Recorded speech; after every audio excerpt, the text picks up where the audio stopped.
अब हमने देखा था कि पूरी मानव जाति धरती पर बिखर चुकी थी, करेक्ट, क्योंकि परमेश्वर ने उनकी भाषा में गड़बड़ी डाल दी, क्योंकि वे परमेश्वर की इच्छा को पूरी करना नहीं चाहते थे। उन्होंने सोचा कि बस हम एक शहर बसा लेंगे और हमारी अपनी पहचान होगी और बस होगी जिंदगी।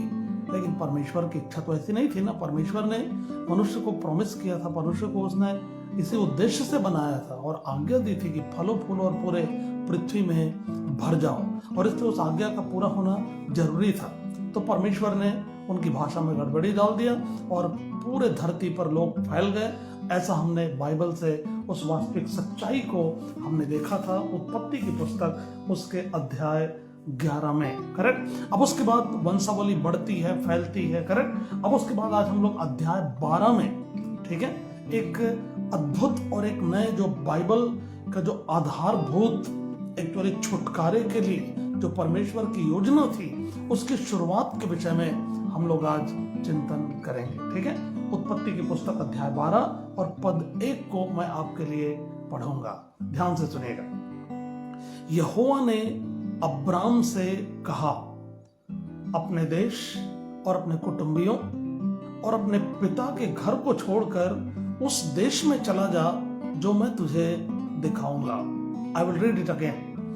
यहोवा ने अब्राम से कहा, अपने देश, अपने कुटुंबियों और अपने पिता के घर को छोड़कर उस देश में चला जा जो मैं तुझे दिखाऊंगा। करेक्ट। अब्राम की वंशावली के बारे में अगर हम बात करें तो अब्राम के पिता का नाम था तेरा, ठीक है, और तेरा नामक जो व्यक्ति था उसके 3 उसके बेटे थे। यहां पर लिखा है कि अब्राम, नाहोर और हारान, ये 3 पुत्र है। क्या नाम? अब्राम, नाहोर और हारान, ये 3 पुत्र थे, ठीक है। अब उसके बाद जैसे जैसे समय बीतता गया तो तेरा जो था अपने पुत्र अब्राम को और अपने पोते लूत को, जो हारान का पुत्र था, और अपनी बहू सारै को, ठीक है, जो उसके पुत्र अब्राम की पत्नी थी, सबों को लेकर कसदियों के ऊर नगर से निकलकर कनान देश जाने को चला, पर हारान नामक देश में पहुंचकर वहां रहने लगा। इससे यह पता चलता है कि अब्राम के जो पिता का नाम था वो तेरा था। अब्राम के 2 भाई थे। अब्राम का एक भतीजा था जिसका नाम लूत था, और अब्राम की पत्नी सारै थी जिसके बारे में बाइबल बताती है कि वो बांझ थी, उसके कोई संतान नहीं थे, ठीक है। तो ये कहाँ रहते थे? ये रहते थे, लिखा है कि वे कनान देश जाने को चले, लेकिन कसदियों के ऊर नगर से निकलकर कनान देश जाने को चला, पर हारान नामक देश में पहुंचकर वहां रहने लगा, ठीक है। तो ये हारान नामक देश में आकर के ये बसे हुए थे, ठीक। अब तब उसके बाद यहां पर बाइबल बताती है 12 अध्याय में कि और परमेश्वर ने अब्राम से कहा, लिखा है, ठीक है। एक बार फिर से यहां पर हम लोग परमेश्वर के इनिशिएटिव को देखते हैं, परमेश्वर की बातचीत को देखते हैं। और उसने किससे बात किया? उसने अब्राम से बात किया, लिखा है। अब्राम से परमेश्वर का बात किया जाना उसके नाम के अनुसार, क्योंकि यहां पर जो नाम के लिए, परमेश्वर नाम के लिए जो शब्द उपयोग किया गया है हिब्रू में, वो है याहवे, जिसका पूरा प्रोनाउंसिएशन भी नहीं करते थे वो, ठीक है। वो लिखा करते थे एक्चुअली YHWH, और इंग्लिश बाइबल में अगर देखें तो उसका जो ट्रांसलेशन है पूरे कैपिटल में लॉर्ड, LORD के रूप में आपको पूरे इंग्लिश बाइबल में उसका ट्रांसलेशन आपको मिलेगा, करेक्ट। तो उसी परमेश्वर ने जो उसके नाम का जो सिग्निफिकेंट है, जो अर्थ है, actually this is the gods name which is actually the personal name and covenantal name. वो परमेश्वर के व्यक्तिगत नाम को बताता है, मनुष्य के साथ व्यक्तिगत संबंध को, और साथ ही साथ उसके वाचा को बताता है, ठीक है। तो परमेश्वर अपने उसी नाम से, व्यक्तिगत नाम से और अपने वाचा के नाम से यहां पर वो प्रकट होता है, ठीक है। तो ये जो 12 अध्याय का जो शुरुआत होती है, it is very pivotal moment in biblical पूरा हिस्ट्री में। अगर हम देखें बाइबल के पूरे इतिहास में ये जो घड़ी है, ये जो पल है, बहुत ही ज्यादा एक भूतली, एक आधारभूत ठीक है, वो सच्चाई का बयान करती है, जिसमें आने वाले समय में परमेश्वर की जो पूरे संपूर्ण मानव जाति के छुटकारे की जो योजना है उसका नींव यहां से शुरू होता है, ऐसा हम लोग देख सकते हैं। ठीक है, तो यहां पर God initiates the covenantal relationship with Abraham. ये परमेश्वर ही है जिसने अब्राहम के साथ अपनी वाचा के संबंध का वो आरंभ करता है, क्योंकि अब्राहम को तो मालूम नहीं ना, अब्राहम अपनी दुनिया में मस्त था, अपने पिता के साथ मस्त था, ठीक है, एक अच्छी जिंदगी थी, ठीक है, और अपने परिवार के लोगों के साथ घिरा हुआ था, सुरक्षा थी, समृद्धि थी, सब कुछ तो था। वो अपनी एक अलग दुनिया में जी रहा था, उसका बिजनेस था, राइट, वो मस्त जी रहा था।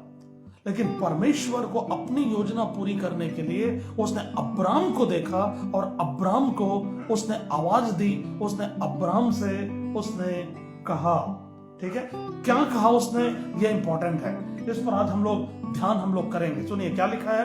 परमेश्वर ने अब्राहम से कहा, अपने देश और अपने कुटुंबियों और अपने पिता के घर को छोड़कर। ठीक है, कितनी चीजों को बोला छोड़ने के लिए परमेश्वर ने, 3 बातें यहां पर नजर आती है। एक तो सबसे पहली चीज अपने देश को, उसके बाद अपने कुटुंबियों को, और फिर अपने पिता के घर को छोड़कर, ठीक है, उस देश में चला जा जो मैं तुझे दिखाऊंगा। ये परमेश्वर की आवाज थी अब्राहम के लिए। बाद में वो अब्राहम उसका नाम हुआ, लेकिन पहले वो अब्राहम के नाम से वो जाना जाता था।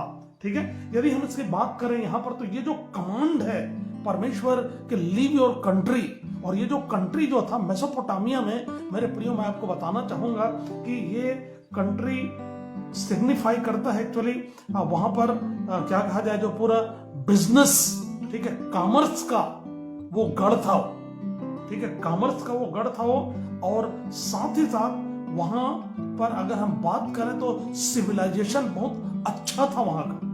ठीक है, सभ्यता वहां की अच्छी थी, सभ्यता डेवलप हो चुकी थी, और ऐसे स्थान में अब्राहम जी रहा था।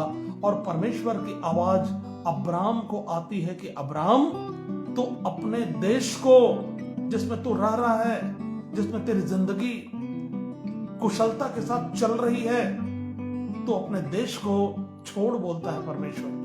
ठीक है, दूसरा चीज किसको छोड़ने के लिए कहा, और यहां पर एक और चीज हम लोग देख सकते हैं कि जो कमांड जो है वो किस चीज को सिग्निफाई करता है, वो सिग्निफाई करता है कि break from his past and beginning up new journey of faith.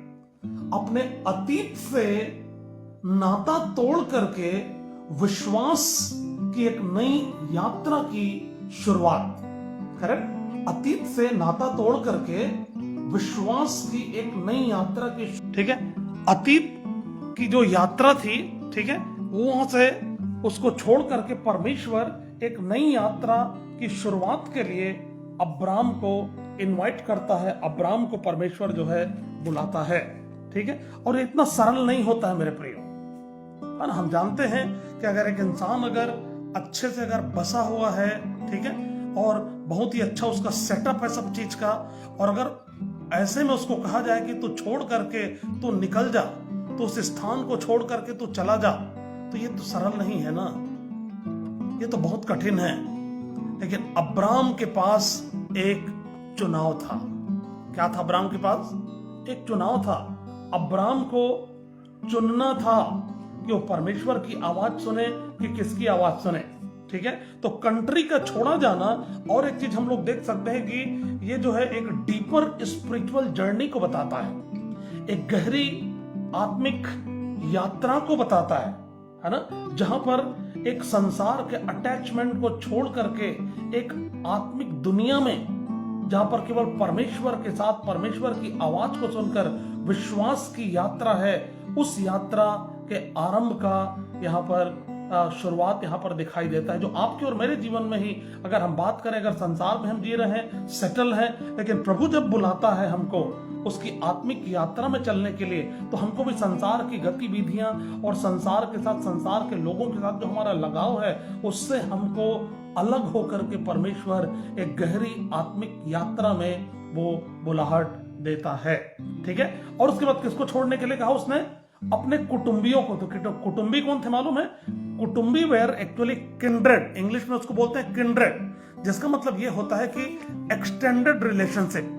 तो एक्सटेंडेड रिलेशनशिप में हो सकते हैं उसके चाचा, उसके उसके और रिश्तेदार, इन सब को भी छोड़ने के लिए परमेश्वर ने अब्राम को कहा। पता है, जिसका मतलब ये होता है कि अगर हम बात करें कि उस समय जो संस्कृति थी, जो हम पाते हैं एंशियंट नियर ईस्टर्न कल्चर अपन बोल सकते हैं, जो पूर्वी जो संस्कृति थी, प्राचीन पूर्वी सभ्यता की जो संस्कृति थी, वहां पर ये जो कुटुंबी हुआ करते थे, ये जो कल्चर जो हुआ करते थे, ठीक है, ये उनकी आइडेंटिटी को बताता था, उनके परिचय को बताता था, उनकी पहचान को बताता था कि वे कौन है। तो जब परमेश्वर ने अगर अब्राम को कहा कि अब्राम तू अपने कुटुंबियों को छोड़, इसका मतलब है कि तू अपनी पहचान को छोड़ दे, मैं तुमको एक नई पहचान दूंगा।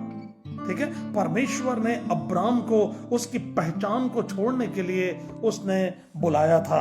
किसको छोड़? अपने कुटुंबियों को छोड़। ठीक है, तो पहचान और सिक्योरिटी, सुरक्षा होती थी। जब अपने लोगों के साथ हम रहते हैं तो अपने आप को हम ज्यादा सुरक्षित पाते हैं। करेक्ट, सुरक्षा को छोड़ने के लिए कहा गया।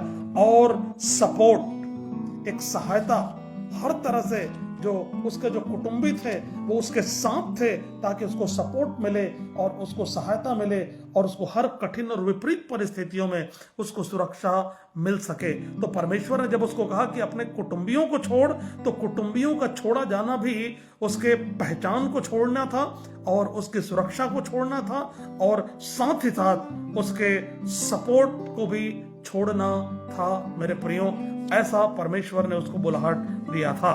और किसको बुलाहट दिया? उसके बाद एक और चीज थी, अपने पिता के घर को छोड़ दे। ठीक है, एक और बहुत बड़ी चीज, पिता के घर का छोड़ा जाना मतलब सीधा सीधा परमेश्वर अब्राम को यह बोलता है कि अब्राम तू पूरी रीति से मुझ पर तू निर्भर हो जा। ठीक है, परमेश्वर ने अब्राहम को अपने ऊपर निर्भर होने के लिए विश्वास की यात्रा में बुलाता है और वो वाचा वो बांधता है। ठीक है, तो परमेश्वर ने कहा उसको कि अपने पिता के घराने को छोड़। इसका मतलब यह है कि सीधा सीधा you abandon your social status and your inheritance, अपनी विरासत को छोड़ दे और अपने जो समाज है उसको तो छोड़ दे, अपने लोगों को तो छोड़ दे। ऐसी बुलाहट परमेश्वर ने अब्राम को दिया मेरे प्रियो, क्योंकि अब्राम जो था परमेश्वर के साथ वो पता नहीं चलता था, नहीं जानता था परमेश्वर को, राइट, लेकिन परमेश्वर की आवाज थी, ये परमेश्वर का इनिशिएशन था, परमेश्वर वाचा बांध रहा था, क्योंकि परमेश्वर अपने उस छुटकारे की योजना को जिसके द्वारा वो प्रभु यीशु मसीह को इस संसार में वो लाना चाहते थे मनुष्य जाति के लिए, उस योजना के लिए परमेश्वर ने अब्राम को बुलाया था। ठीक है, तो ये जो यात्रा थी अब्राम की, ये जो total reliance on God's provision and guidance थी, पता है आपको, ये परमेश्वर के ऊपर संपूर्ण रूप से समर्पित हो जाना और उसके मार्गदर्शन पर विश्वास करना और उसकी उपलब्धता पर विश्वास रखना कि परमेश्वर ही है जो सब कुछ पूरा करेगा, परमेश्वर ही है जो मार्ग दिखाएगा और परमेश्वर ही है जिसने मुझको बुलाया है और जब उसने बुलाया है तो मुझको धोखा नहीं देगा। ये विश्वास अब्राम के जीवन में ये था मेरे प्रियो। ठीक है, and it is foreshadows actually for call to follow Christ. ये हम देख सकते हैं प्रभु यीशु मसीह के पीछे चलने की जब बात आती है तो प्रभु यीशु मसीह ने जब बुलाया तो प्रायोरिटी देने की बात थी। करेक्ट, मत्ती रचित सुसमाचार 10 अध्याय उसके 37 पद में उसने कहा कि तू सबसे ज्यादा किसको प्रेम कर? मुझको प्रेम कर। तो अपने पिता को छोड़, माता को छोड़, भाई को छोड़, बहन को छोड़, सबको छोड़ दे और तू मेरे पीछे हो ले और वही मेरा चेला हो सकता है। ठीक है, जो सबको अप्रिय जानता है मुझको प्रिय जानता है। तो वो एक क्या कहा जाए, जो एक छाया चित्र अब्राम के बुलाहट में हम लोग देख सकते हैं कि जब प्रभु यीशु मसीह इस धरती पर आएंगे तो उनके पीछे चलना भी हमको अब्राम के समान बुलाहट हमको देता है, ताकि उस प्रतिज्ञात देश में, उस अनंत जीवन में आप और मैं यीशु मसीह में हम लोग प्रवेश हम लोग कर सकें। ये बुलाहट आज भी आपके लिए और मेरे लिए है। और इसलिए इब्रानियों की पत्री में अब्राम के बारे में अगर हम पढ़े तो उसको विश्वास का पिता कहा गया है। करेक्ट, क्योंकि उसने विश्वास से उसने सब कुछ छोड़ दिया और अपनी यात्रा को आरंभ करता है। ना तो उसको मालूम नहीं कि कहां जाना है, लेकिन इतना जरूर भरोसा था कि ये आवाज जो है ये डिवाइन आवाज है, ये ईश्वर की आवाज है, सर्वशक्तिमान परमेश्वर की आवाज है। और उसने भरोसा किया और आगे जब हम देखेंगे तो उसकी यात्रा जो है आरंभ होती है और वो सब कुछ छोड़ करके निकल जाता है मेरे प्रियो। तो आज के हमारे लागूकरण के लिए हम क्या सीखते हैं? हम ये सीखते हैं कि अगर आपको और मुझको परमेश्वर की वाचा का भाग बनना है, परमेश्वर की उस प्रतिज्ञा का अगर हिस्सा अगर हमको बनना है, तो हमको परमेश्वर की आवाज को सुननी पड़ेगी। हमको संसार के अटैचमेंट को हमको छोड़ना पड़ेगा, संसार के लोगों से अटैचमेंट को हमको छोड़ना पड़ेगा जो संसार की बुराइयों में जी रहे हैं। आपके दोस्त हो सकते हैं, आपके निकटतम मित्र हो सकते हैं, आपके संबंधी हो सकते हैं, कोई भी हो सकते हैं जो प्रभु के पीछे चलने से, ठीक है, आपके लिए अगर बाधा का कारण है, जो आपको बांधे रखती है, तो निश्चित तौर से हमको उसको आत्मिक तौर से हमको अलग करना पड़ेगा और प्रायोरिटी हमको परमेश्वर को देनी पड़ेगी। उनका त्याग हम नहीं करेंगे, लेकिन हम प्रायोरिटी परमेश्वर को देंगे। जिस चीज को प्रभु यीशु मसीह ने 10 अध्याय मत्ती रचित सुसमाचार और उसके 37 पद में उसने कहा है, तो इस यात्रा में जो वाचा की यात्रा है, हमको परमेश्वर की आवाज को हमको सुननी होगी और संसार से मित्रता छोड़कर एक आत्मिक यात्रा में हमको जीना होगा मेरे प्रियो। विश्वास की ये यात्रा है जहां परमेश्वर हमारे साथ है, परमेश्वर हमारा मार्गदर्शन करता है और परमेश्वर हमको चलाता है। क्या आप उस आत्मिक यात्रा में चल रहे हैं? क्या आप उसी विश्वास के साथ आप चल रहे इस आत्मिक यात्रा की? क्या आपने शुरुआत करी है? अगर आपने प्रभु यीशु मसीह पर विश्वास किया कि हाँ प्रभु, मैं आपकी आवाज सुनता हूं और मैं आप पर विश्वास करता हूं कि आप मेरे उद्धार करता हैं, आपने मेरे पापों की क्षमा के लिए क्रूस पर अपनी जान दी और मुर्दों में से आप जी उठे और आप दोबारा आप फिर से लेने आएंगे। क्या आप इस वचन में, इस तथ्य में क्या आप और मैं विश्वास करते हैं? अगर आपको और मेरा विश्वास है तो परमेश्वर अब्राम की नाई आपको और मुझको भी वैसी ही बुलाहट देता है कि हम उस विश्वास की यात्रा में चलें।